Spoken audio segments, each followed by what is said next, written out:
Coming up next on Channel 6 television, Grassy Roots with Dr. Jim Carey and Beth Overgaauw. A show which will guide you down paths to healthier living by simply adjusting your eating habits. Stay tuned to Channel 6 for Grassy Roots.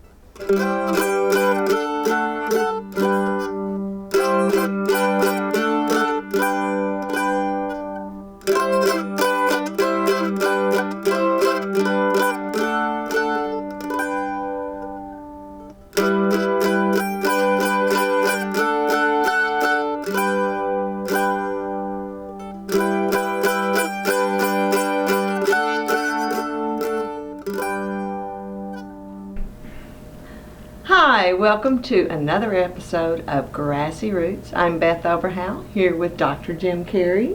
Hi, Beth. Hello. I'm excited about tonight's episode. We're going to talk about protein. It's always exciting to be with you.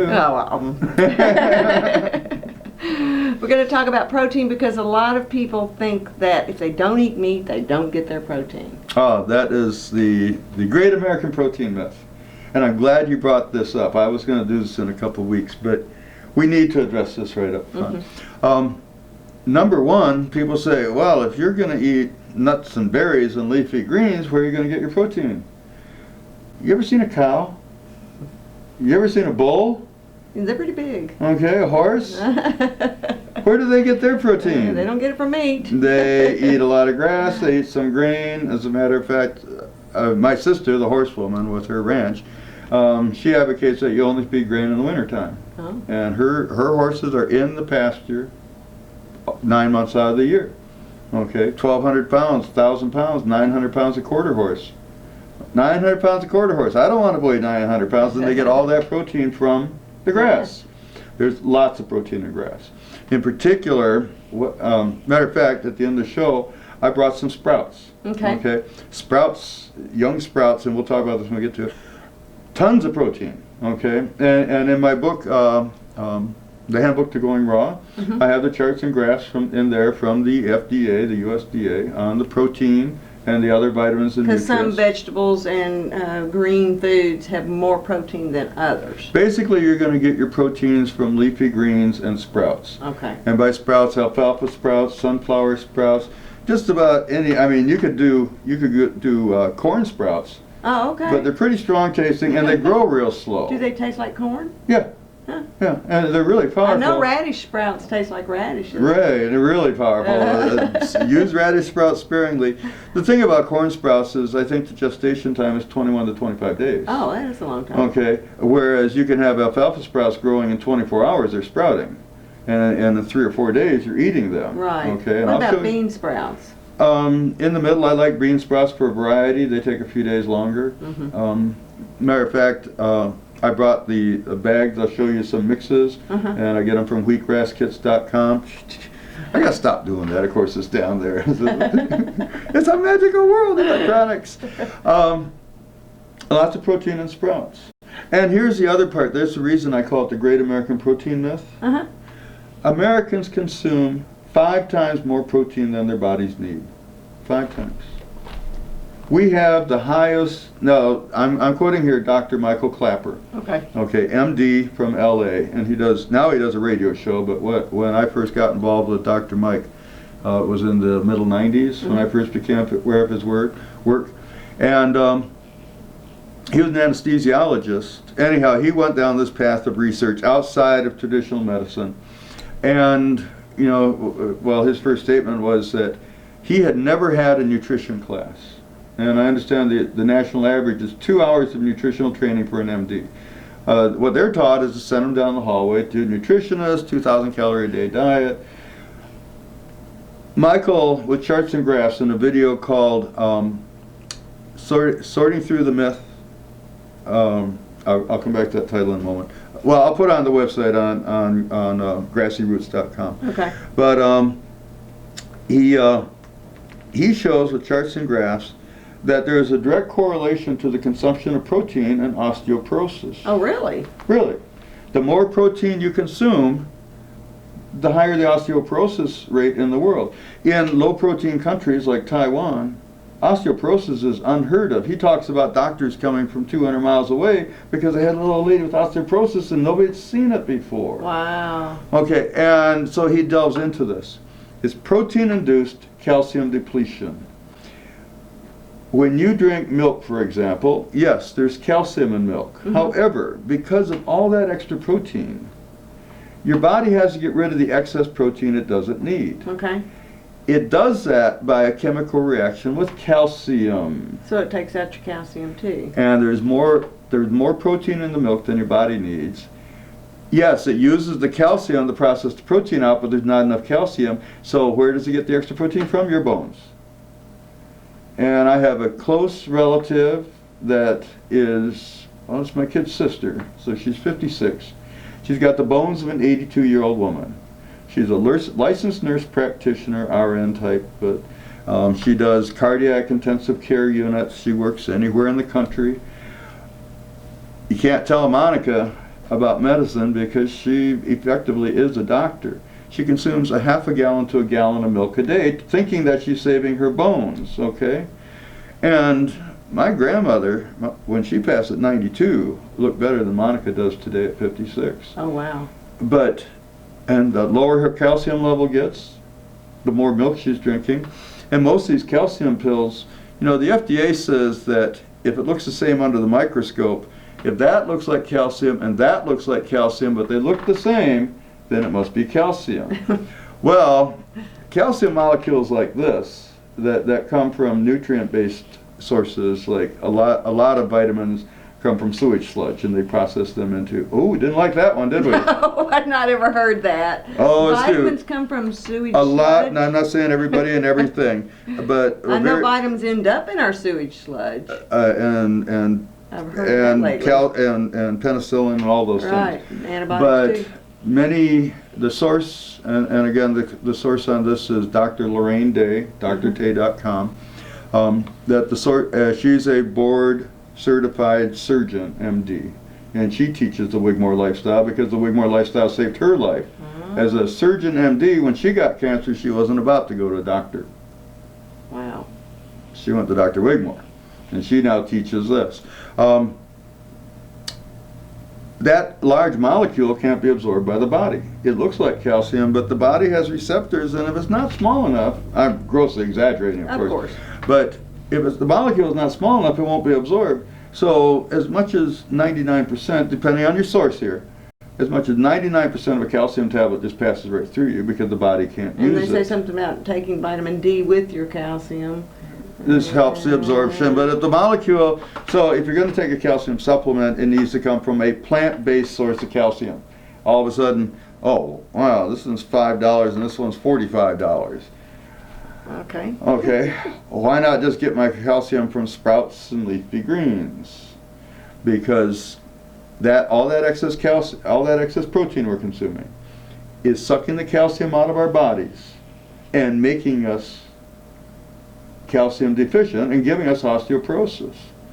And so many of the things we consume for it are protein based, and we make our case worse, not better. Just like, I hope Monica doesn't see this show. Oh, now I said her name.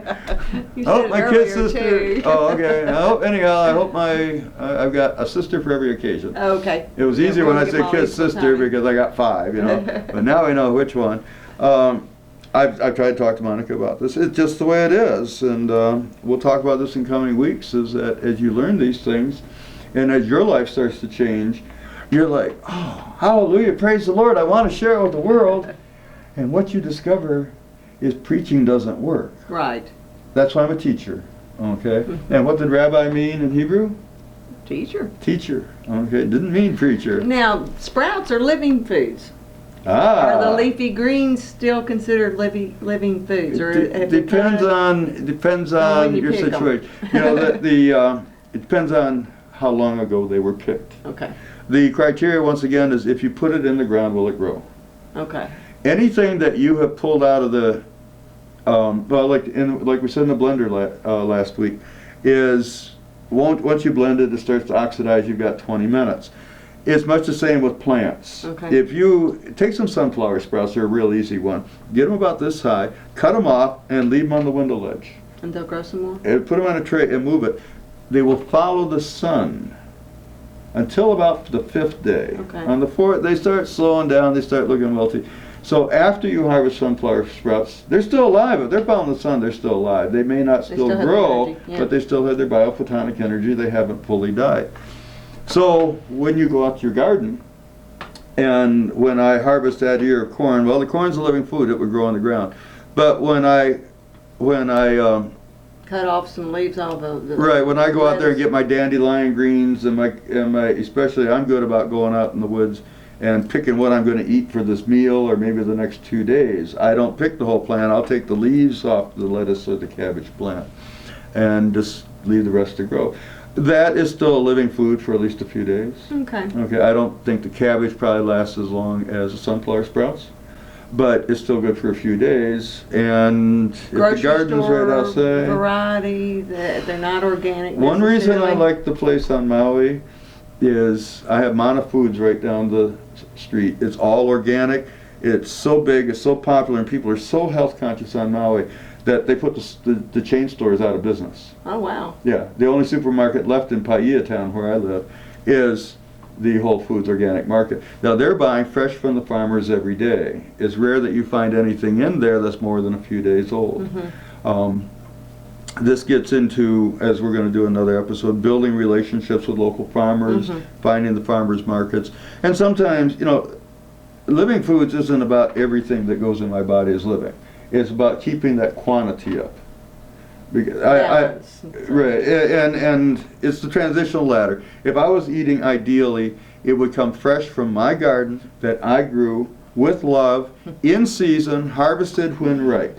Okay? Right. Okay, that's good for 9 months out of the year. Yeah. Okay, and what am I going to do with a foot of snow on the ground? Yeah. Everything else is a compromise. Okay, Right. most of us can't grow that much in the garden. Even in the summer, a lot of people don't have gardens. So if if we just do some sprouts in the kitchen, in mason jars, yeah. no soil, no muss. Now, what I've done on the farm, I took my stove out and I built a rack, and I can grow. I can have my sprouts in different stages of growth, and I could live off my sprout growth. Okay, There's that many different varieties too for flavor. Right, flavor and nutrition. You need dietary variety. In coming weeks, we're going to talk about wheatgrass and what a wonderful curative it is, and how many vitamins and minerals and nutrients are in it. But And I bet the a lot of body's people not have never designed. even thought of going out and Right, and the wheatgrass getting is nutrition about. from wheatgrass. Right, and and for most people, your yard to be close enough as long as you're not spraying it, putting all this stuff on it. So the the sprouting is your alternative year-round because at least having some of those living foods, which are high in nutrition and that biophotonic energy, which instead of Natural protein. the natural protein, and instead of the dead food going into my body, it's a living food, which means that life force energy combines with my body. Okay, as one philosopher told me once. But you know, so here's this nutritional ladder, and we're way up here. We're off screen. Okay, and that's your ideal diet, right? But it's virtually impossible to live there. And as this monk told me once, he says, so I'm going to say this, and I think it's probably time to hit the kitchen. Okay. Right on time. He says, I'm raw when possible. I'm organic when practical, because that's very important. We're going to talk about that next week, I think. And I pray over the rest. That's all we can do. Yeah. Thank you, Miss Beth. Well, thank you. Let's go to the kitchen and see some sprouts. Okay, let's go. All right. Stay tuned for more Grassy Roots after these words from our sponsors. One of the best things terrorists could do is just build more fast food restaurants, maybe add another pharmaceutical company, have a couple more infomercials, and encourage people to eat the way they eat now. And everybody's going to be dead in 100 years. They can just walk right in, don't have to do a thing. Superstars, large fry, Big Mac, Coca-Cola, go on, man. Pick your poison. 1/4 of what you eat keeps you alive, and 3/4 of what you eat keeps your doctor alive. I used to get high for a living, eating all the bullshit food they sold me. Cancer rates going up, heart disease going up, stroke going up. We're poisoning ourselves with highly processed, nutrient-depleted foods. One of the major problems is what we do to the soil and the air and the water and everything we take in our food. We, for whatever reason, decided we're going to spray everything with every kind of pesticide, herbicide, larvicide, fungicide. We decided we're going to genetically modify things we don't know anything about. Can we actually improve what has already been created? And the answer is maybe, but not the way we've been doing it. If you want to know what's wrong, look down at the table. It's staring back at you. Think of it as chronic malnutrition, because that's what's going on. But if we think we're going to go to the doctor and get a pill for everything, we've missed the whole point. We have been taught our whole lives to be consumers of modern medicine, which is pharmaceutical medicine. Good health makes a lot of sense, but it doesn't make a lot of dollars. Now, the drug industry has every right to make money, no question about that at all. The ethics, I think, need to be very closely watched. What the pharmaceutical companies are doing may not necessarily be in the interest of our population. You can be as sincere, and you can be sincerely wrong. Approximately 106,000 Americans die from pharmaceutical drugs each year. And these are people who took the medication as directed. There's a lot more turning to alternatives because what's being done beforehand doesn't work. There is no magic bullet, but there is a lifestyle change that reverses serious chronic disease. It's cheap, it's simple, it's safe, it's effective. The solutions are here. They've always been here. Every single person in the world, every culture, every language, every person in the world knows it. You are what you eat. Food does matter. It's a choice. You don't have to be sick. For a full-length DVD copy of Food Matters, go to grassyroots.com/food.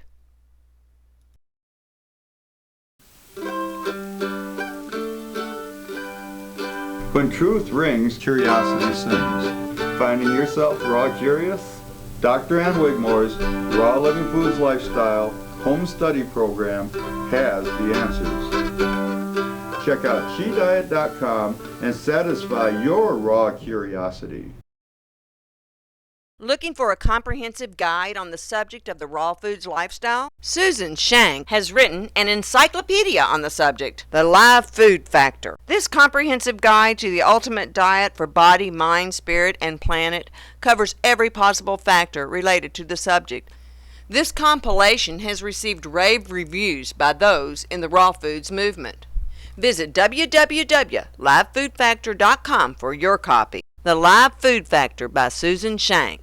For more information on content shared on Grassy Roots, check out grassyroots.com. This is going to be fun, Beth, because first off, I want you to know that this isn't some sissy cooking show. Oh, okay. Okay, this is a macho thing. I mean, you know, I've got a captain's license from the Coast Guard, 200-ton ocean operator's license with sailing endorsement.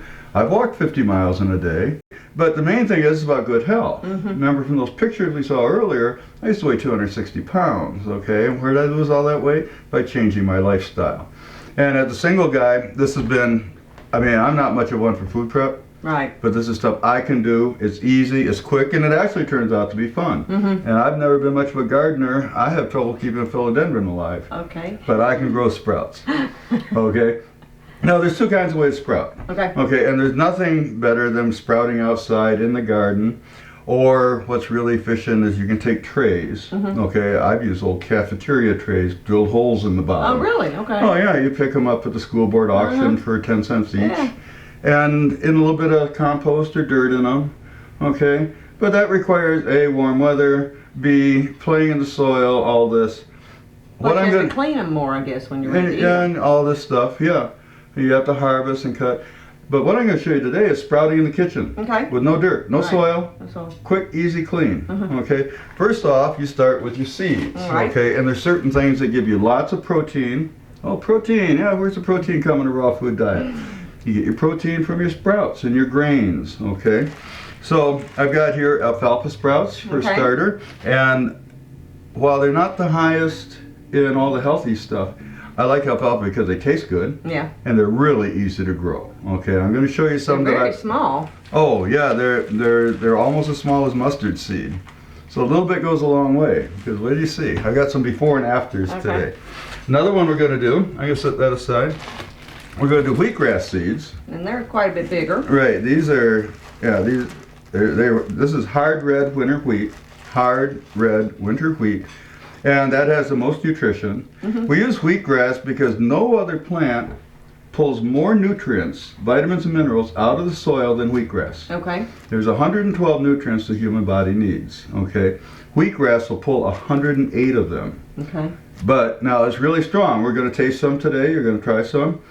And it is strong, I admit that. So the compromise for some people, if wheatgrass is too strong, is barley grass. Oh, okay. Okay, and that pulls out 102. If you're not putting them in the soil, it's not pulling those nutrients in this form then. You got it. That's right.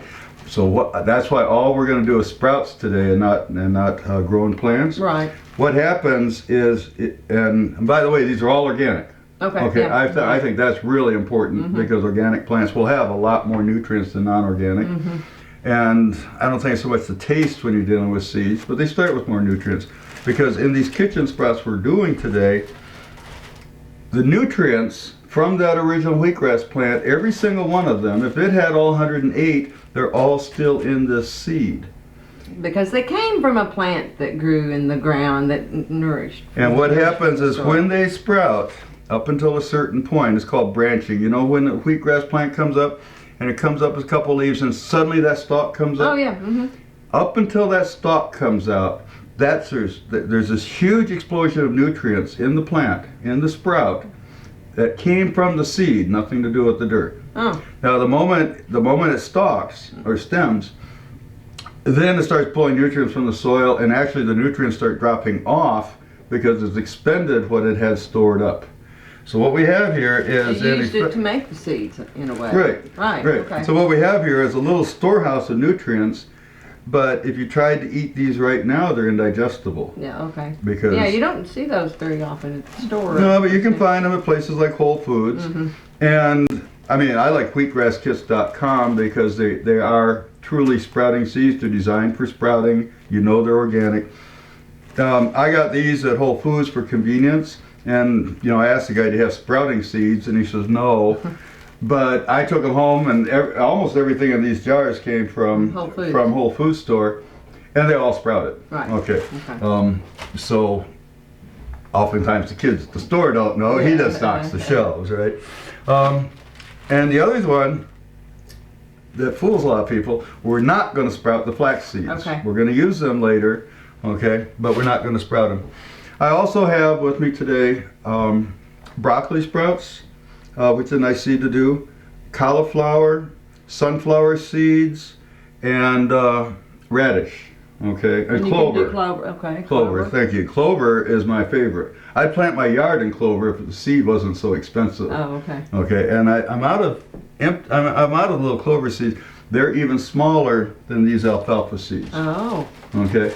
But the premise on all of them is the same. You start with a jar, okay, and you can use, I don't know what this was. I picked up. Looks like jelly or something. Yeah, jelly jar, mayonnaise jar, pickle jars.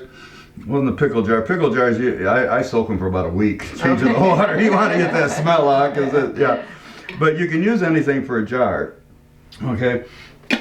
But I use mason jars, quart wide mouth. You can get your whole hand in. I can get my whole hand in, and what we're going to do, we're going to pour some seeds in, and we're going to soak them.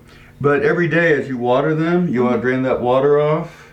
So, and you got losing seeds and everything. So a neat way to do it is cheesecloth, or this is what they call hardware cloth, window screen. Okay, and then something like your jelly jar here.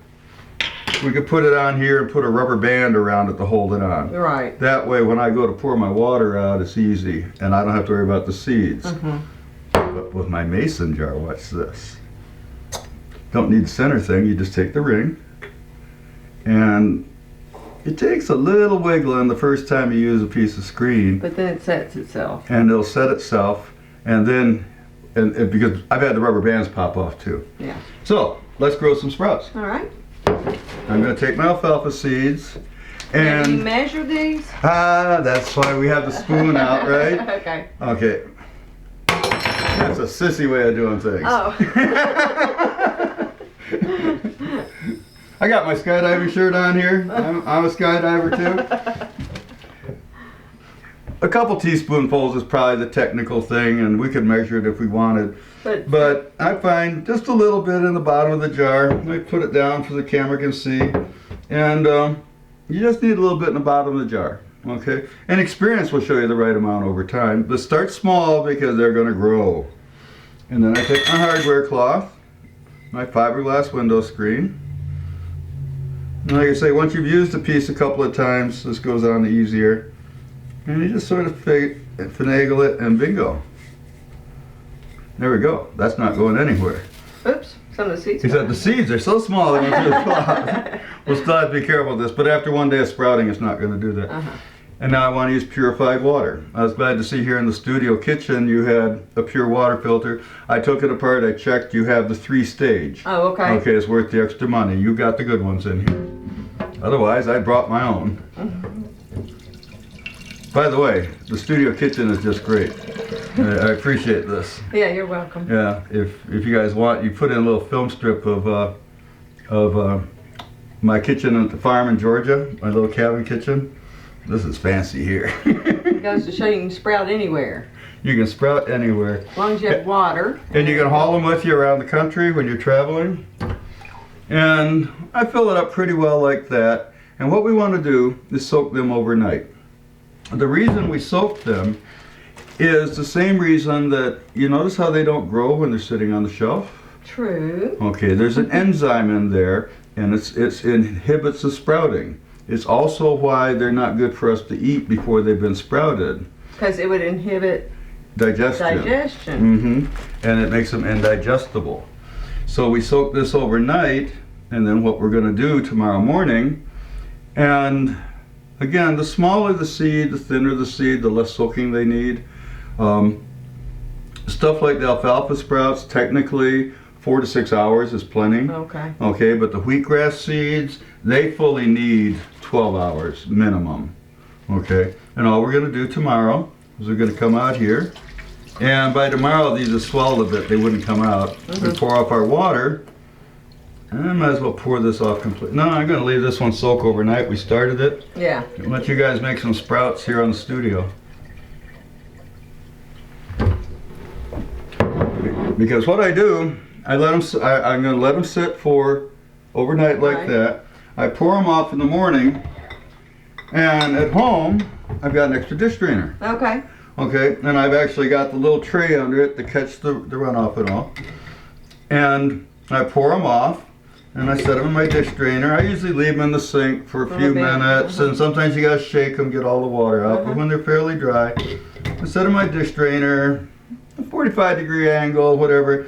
The idea here is I want the sprouts to be up out of the collected water. Right. If I sit them here, there's always some water left on the sprouts, and they're going to get mushy. Yeah. Okay. And I also want air to get at them. That's why I don't leave them like that, because it'll block the air. Okay. So I want to get this place to get some air, and they need sunlight, but they don't need direct sunlight. As a matter of fact, you'll probably burn them. Well, you know, if you think about it, and you're planting them in the ground, they're not getting direct sunlight in the dirt. No. They're roots. No. And a sprout is not only the root going down, it's the little baby plant. The stem coming up, right. Right. And what we're going to have here, I get ahead of myself. So I have them in my drainer overnight. The next morning I come in, and at least once a day, twice a day is good, but a lot of it depends on humidity. Wintertime with forced air heat, the house is dry, definitely twice a day. Summertime, windows open, it's humid out, once a day is enough.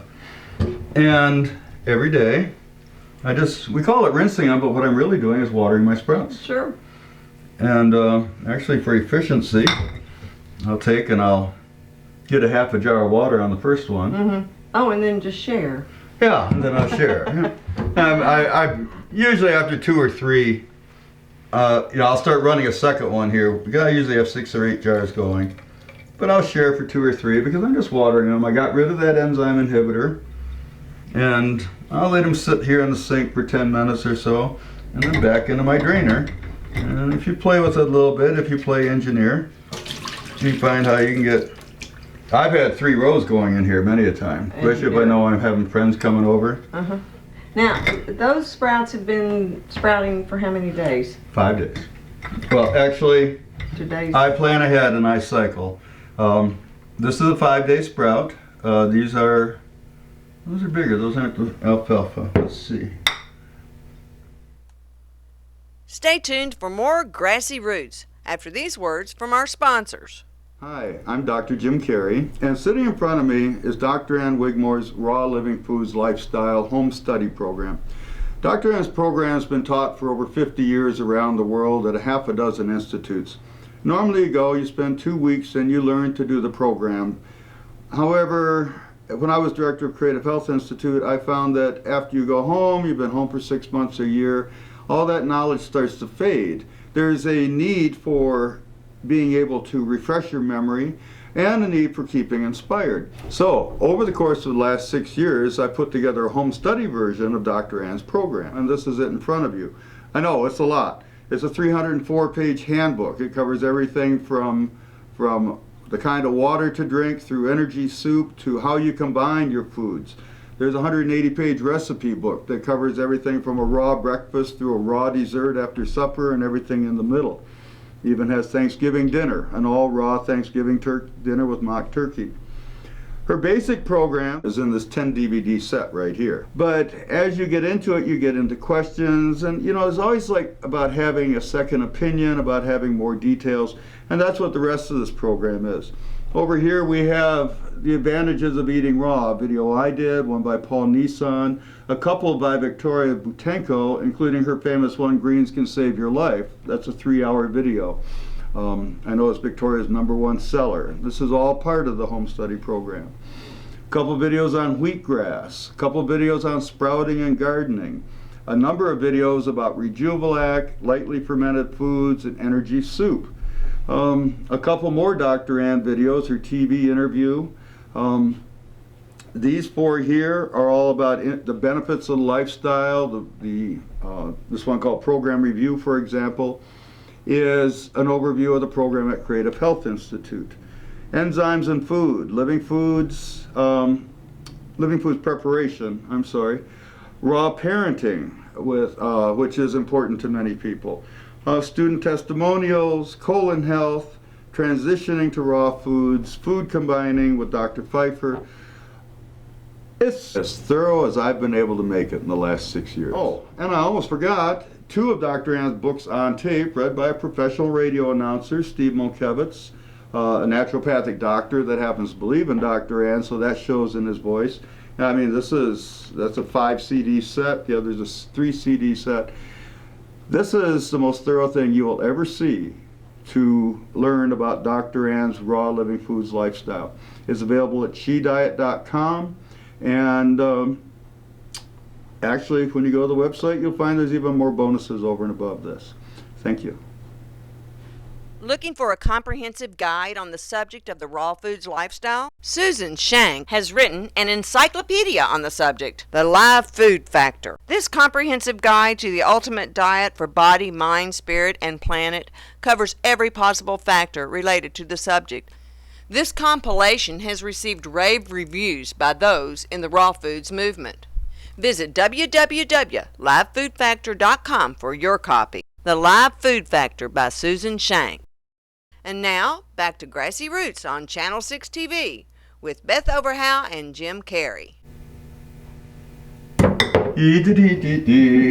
I don't label them. You know, I know how they are. I taste them. Oh, okay. And, that tastes like, that's strong. That's got to be radish. We won't use much of that. And this is 5 days. This is a 5-day growth. Let me put them on you can start eating them at 5 days? You can start eating them at 3. Oh. Okay, that's why this is almost gone. If this had gone for 5 days, with as much as I had in there, it'd be full, pooching out at the top here. Yeah. Mm-hmm. So that's 5 days old. I started eating that at 3 days, this alfalfa. And on day 2 of this one, I put another batch in. Okay, so I've sort of got this little cycle going, and as I find myself running low, As I start eating on the first one, I pull out the second one. Now let's taste this and see if we're really, make sure it's not my radish. Hope it's not if you're going to take a big bite like that. We always cut the camera, I spit it out, right? Mmm, that's the radish seed. Oh, is it? Okay. It's not that strong yet. Okay. It is the radish. It's nice. Isn't it? A little tang to it. Yeah. Yeah, they're great. And if you wanted to, you could label your jars. You know, some people are more obsessive about some things than other things, and I would maybe want to know what they are, but probably not. I know what it is now, right? Yeah.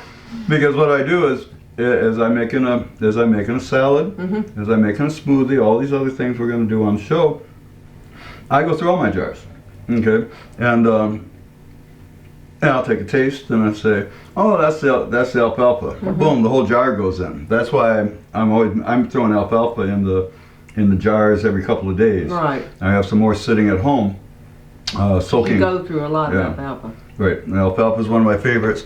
And the neat thing about this is a jar full of alfalfa is about the same as this container from the store. These containers run how much now? $8? $10? I don't think it was quite that much, No. but yeah, they're. No, is this an organic one? It just says it's a living green alfalfa. Right, it's a living grain, but it's not typically when you find the organics, they're at least $6-7. Now, these have been refrigerated. Does that stop the growth process? It slows the growth process, but they still living. continue to sprout and they're still a living food. Okay, the definition of that is if you put that in the soil, they would grow. Okay, and that's the definition of a living food is would it grow if I put it in the dirt. All a refrigerator does, and you can do this if you get too far ahead on your sprouts, throw them in the fridge. It'll slow down that sprout growth because it's dark and it's cool. Okay, and that actually brings up another point, Beth, is you really want to maintain the temperature at 68 degrees or better for sprouting. Now they will grow lower than that, but it's just like the Rejuvelac we started here in the studio a few days ago, and I said, oh well, 48 hours and we'll be ready to go. And it was a day to soak, and we're going to come back to Rejuvelac. Yeah. But it was a day to soak. And 24 hours later, I said, well, and I came by the studio and it wasn't ready. I came by the studio yesterday, it wasn't ready. 3 days and it's ready, but here in the studio it's been about 65, 68 degrees when the lights aren't on. And it was right by the window too, which we didn't have any place else to put it because of the other cooking show. The cooking show. This isn't a cooking show. This is the uncooking show. Right. So I'll set these alfalfa aside. Let's look at some more. Sunflowers. Now, they're big seeds. They're big seeds, of course. These are just... Those are dark sunflowers. If you're growing sunflowers out in the garden, you can grow these sprouts just in a mason jar. Now, they haven't been going for very long, have they? These have been going 5 days. Really? Same time as the other. They're much slower to sprout. Yeah, they are. And that's why I bring this up. Here, we got some trays here.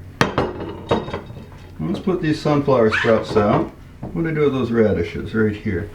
And as we can see from here, in 5 days they're just sprouting. I like sunflowers because they number one, they have lots of nutrition. And when you grow them in the ground, you can get these big juicy sprouts, okay? Here I got some other store-bought sprouts. These are mung bean sprouts, okay? And these were water growing. Here, we'll put them in the tray. That's a good place. These are water growing, and they're big. Look how juicy and big they are. Sunflower seeds can get the same way. I like the flavor too, and they are juicy.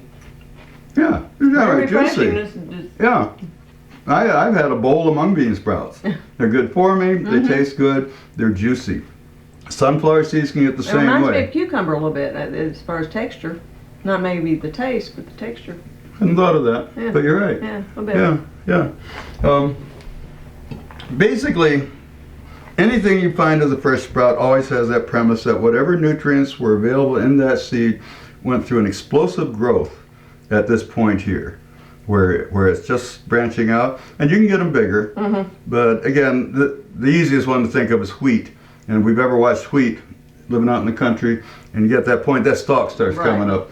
Then it's not a sprout anymore. You want to get just before then. So usually about if I'm growing wheatgrass in soil, about 10 days.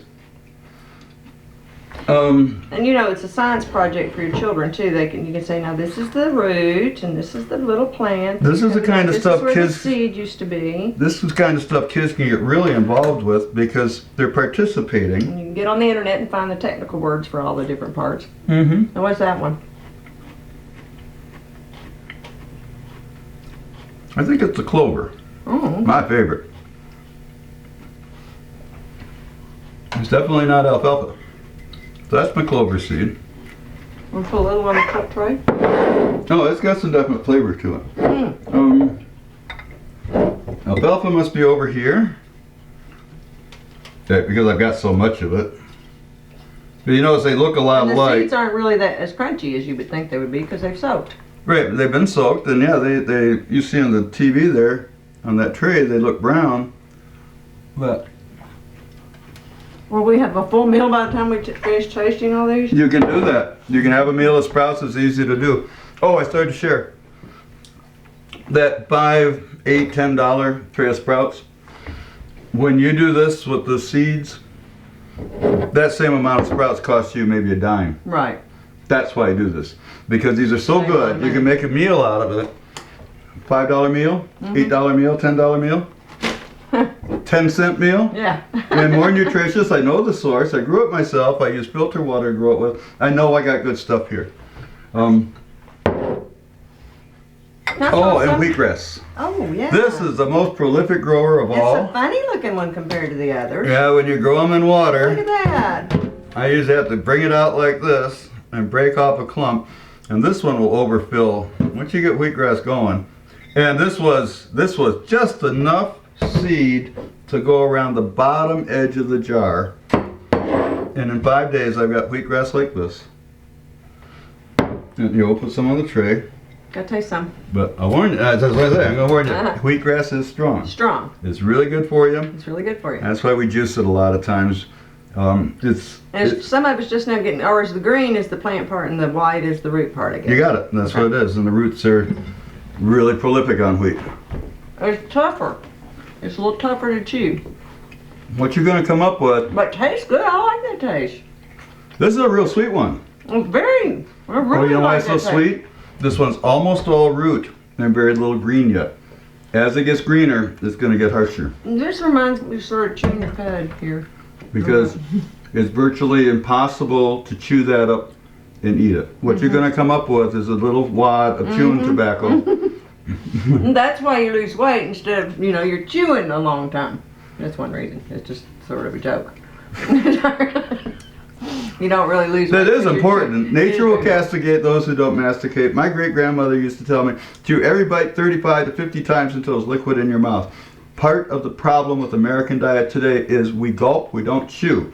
If we don't chew, digestion starts in the mouth. And the body's doing all this work just trying to process that food out, and it's not getting the nutrients because we haven't given it the head start. Does this give you good breath? Because it really tastes like it should. It's a breath freshener.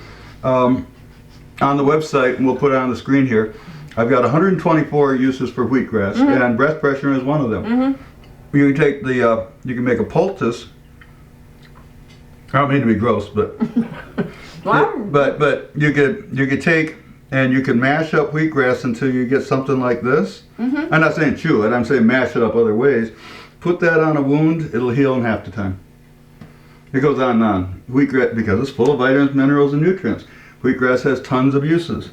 It reminds me of chewing gum. Instead of Yeah. some bad habit you may have, like smoking or something, you can put a wad of wheatgrass in your mouth and chew. Yeah, and I do that, It especially tastes good. Every bite's tasting good. especially out in the farm when we have wheat in the field. Well, you probably chewed on wheat stalks when you were a kid. I like to get that young wheatgrass now, and then. If you swallow this, it's going to pass through the body, but it's not going to digest. That's what my next question was. Should I swallow this little wad? Well, you're the professional star. You got to swallow it. It's professional. Me, I took it out with my finger, threw it in the sink. It won't hurt you to swallow it. It won't hurt. Your body will pass it through. It doesn't hurt you But to this swallow is it. not going to necessarily digest like the other sprouts would have. No, you're getting your benefits out of the juice when you were chewing on it. I like that. Okay. I wonder how much you have to chew to get a good daily dose of the benefits. If you really, and it has to do with what we're using wheatgrass juice for. If we have significant health challenges, it's a great thing to help the body heal itself because it makes the body alkaline and it oxygenates the blood. Well, what does cancer thrive in? Low oxygen, acidic environment, okay? So for people with significant health challenges, 2 to 6 ounces a day, if you can take it, of juice. Of juice. Okay, and of juice, this whole jar full will give you about 2 ounces of juice of wheatgrass. Oh. Okay, at that point you're growing it in trays, or you can buy the trays for about $8 a tray by yay. You're using a lot, but that's something we'll cover in another show, remedial uses of wheatgrass. Wheatgrass is a show in itself. But just to go through the sprouts, last one, I love these bean mixes where they come with 4 or 5 things. I got lima beans. You probably know the names better than I do. Was this a bean package that you buy to go cook your beans? Was this a kind of bean package? Well, this is a mixed bean package at Whole Foods. But most people would think to go cook those beans and make Yeah, this is soup beans. And you what people just would sprouted think. them. I just sprouted them. And now and this is a heads up. This is a great example. These didn't say sprouting beans on them. As you see, they did sprout. Yeah. They have that jumping energy. How long should they go longer? Should they get longer sprouts or just Well, trade-off here. These are 5 days, but look what's happening. See, it's getting a little mushy in the sides of the jar. They're starting to go mushy on me. You don't want to eat them that way. You toss them. So I'm eating those today. Okay. Because they're still sharp. They're crisp. That brown bean you had. That was something. Was it? Try a lima bean. Which one's that? That's the little green ones. Okay. Look like lima beans. And there's a little plant coming out. Yeah. See? That's a growing sprout. It's a living food. Now you can also soak beans like this. Never cook them and eat them just after you've soaked them for 6 hours or something. Yeah, technically, if you soaked anything overnight, it is already starting to sprout. But letting that growth go is where you really get your nutrients. And Beth, I could talk about this all day, but I just glanced at the clock and the technician over there saying we're out of time already. Yeah, oh my gosh. But I'll be back next week. Okay. Well, this has been so much fun, and we'll go wrap up here in a few minutes. Okay. Thank you, Beth. It's been wonderful. Okay.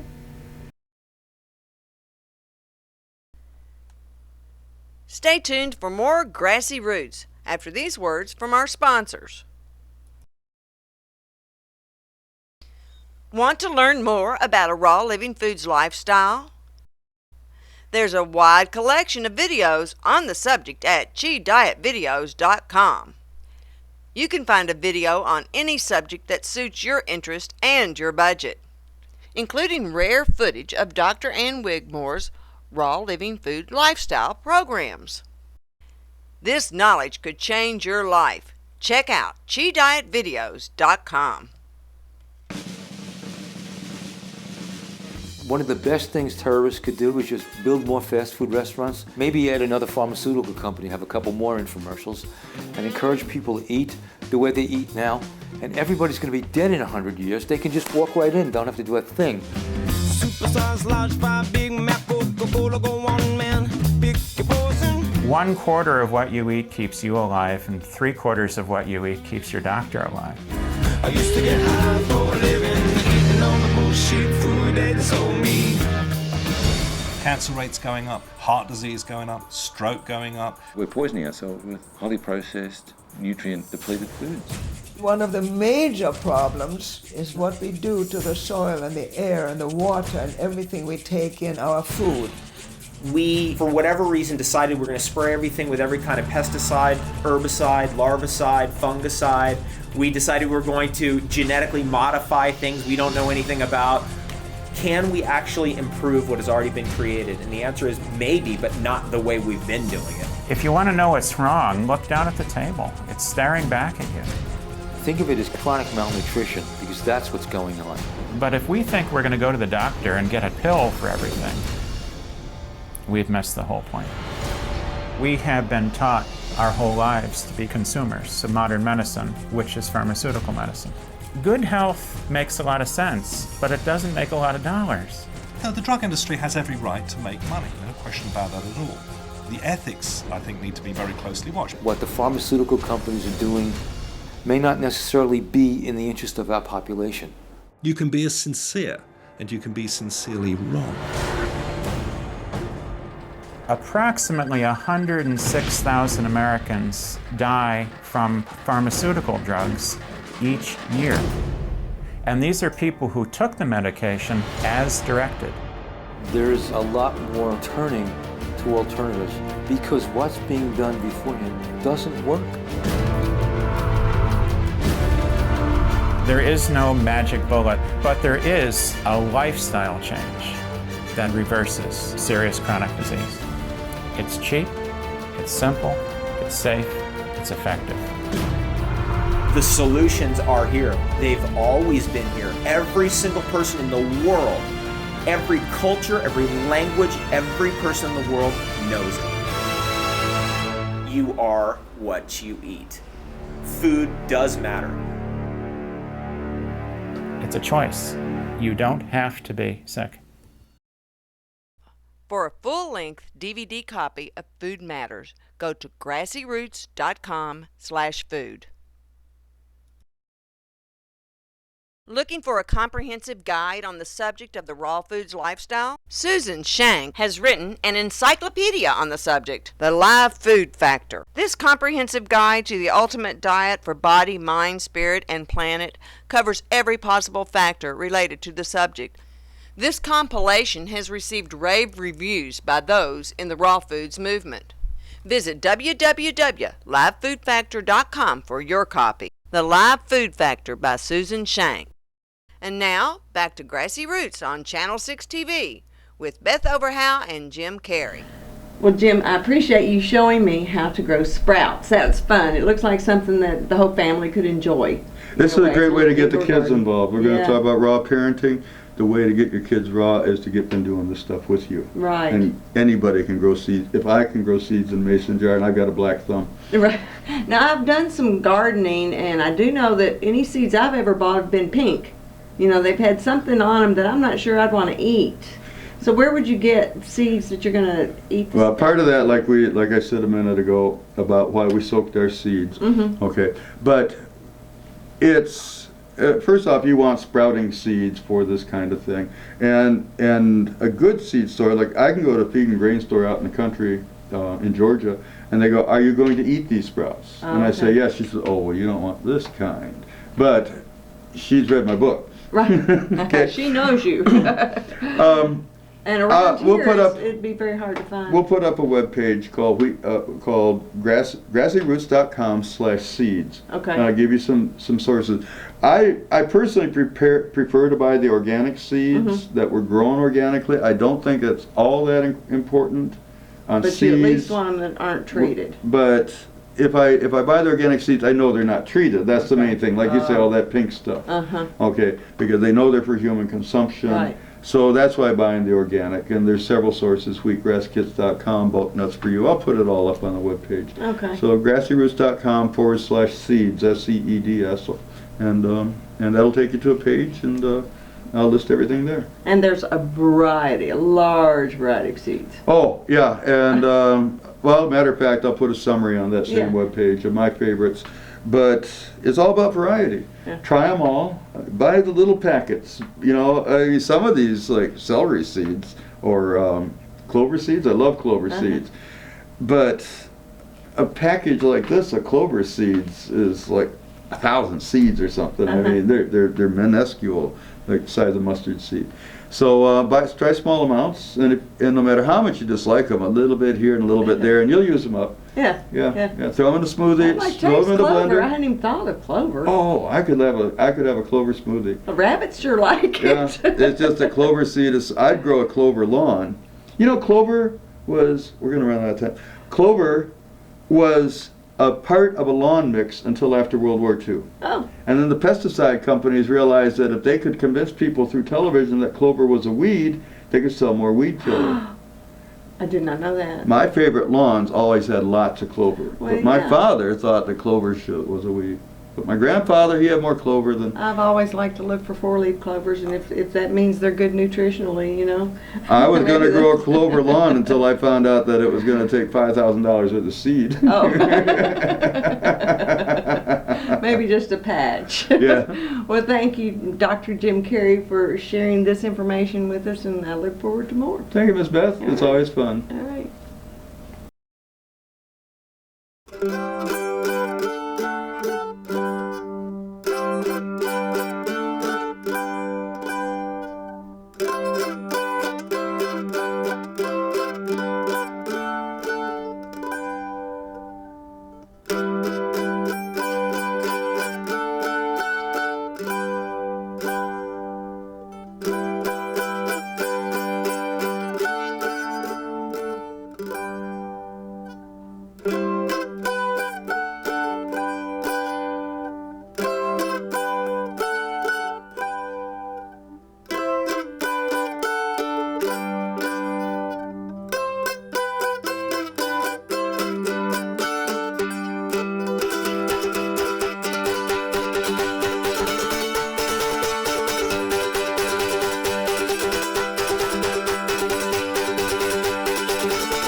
One of the best things terrorists could do is just build more fast food restaurants, maybe add another pharmaceutical company, have a couple more infomercials, and encourage people to eat the way they eat now.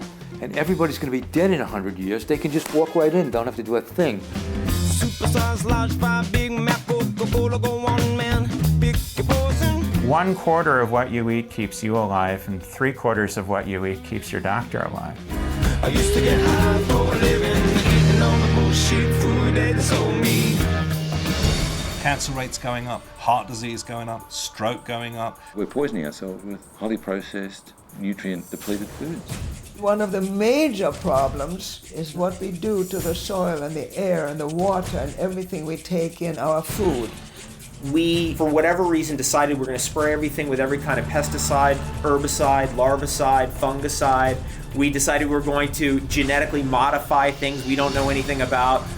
Can we actually improve what has already been created? And the answer is maybe, but not the way we've been doing it. If you want to know what's wrong, look down at the table. It's staring back at you. Think of it as chronic malnutrition, because that's what's going on.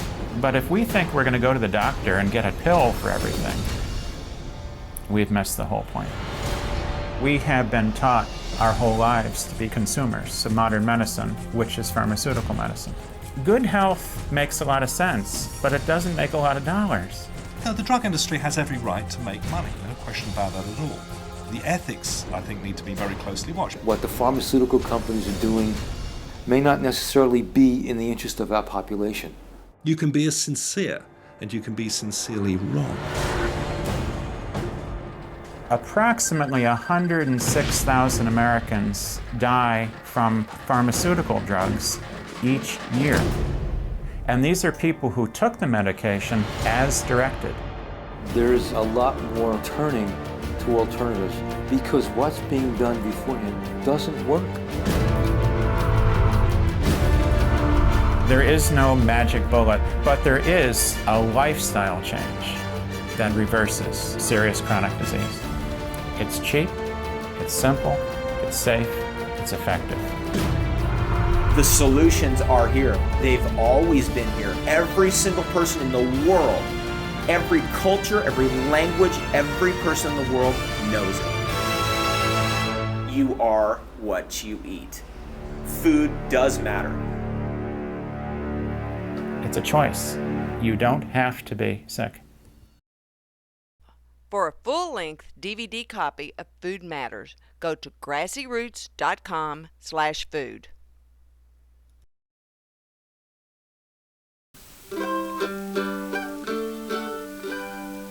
When truth rings, curiosity sings. Finding yourself raw curious? Dr. Ann Wigmore's Raw Living Foods Lifestyle Home Study Program has the answers. Check out SheDiet.com and satisfy your raw curiosity. When it comes to obesity, it's not about how much you eat, it's what you eat. Learn more with Beth Overgaauw as she chats with Dr. Jim Carey on Grassy Roots TV, airing Wednesday nights at 8 o'clock on Channel 6 television.